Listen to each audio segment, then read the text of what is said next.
Hey guys, yeah you, Rhinos, listen up. You may want to run for your lives. The numbers aren't looking good for your long-term survival. Just because you've been around for more than 60 million years doesn't guarantee you'll make it through the 21st century. Poachers are gunning for you. The biggest threat is in South Africa, where rhinos are being killed in record numbers. Game park owners like Phil Biden of Royal Malewane Game Reserve know it's time for drastic measures if rhinos are going to be saved. We've applied a fairly groundbreaking method where we actually dart the rhino, which is unfortunate, but one has to do that.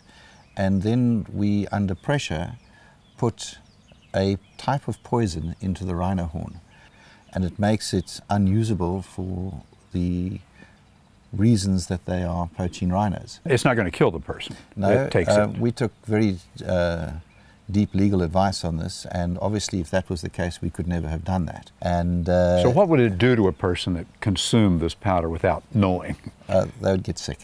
They'd just be very sick. You know, vomiting and all the other things associated with that. We went out to look at some of the rhinos at Royal Malewane, whose horns had been pressure-packed with poison. The only difference between these and the ones at neighboring Kruger National Park is that none of Biden's rhinos have been killed by poachers. Their horn, which for millennia has served them so well as a defensive weapon, is now the rhino's downfall. It's viewed as a miracle cure-all elixir in some Asian countries, and the demand has literally made it worth its weight in gold.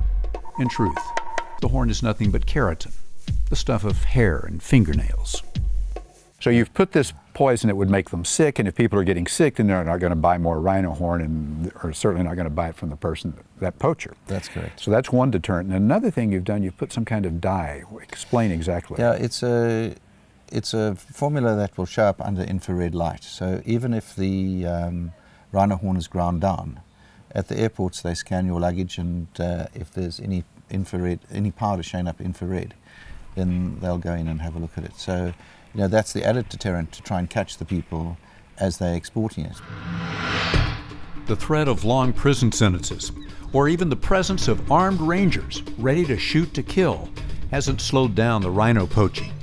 That's why Biden has resorted to putting poison and chemical markers in the horns at Royal Malewane. It's clearly going to take a combination of efforts to save the rhino, and there's not much time to find something that will work.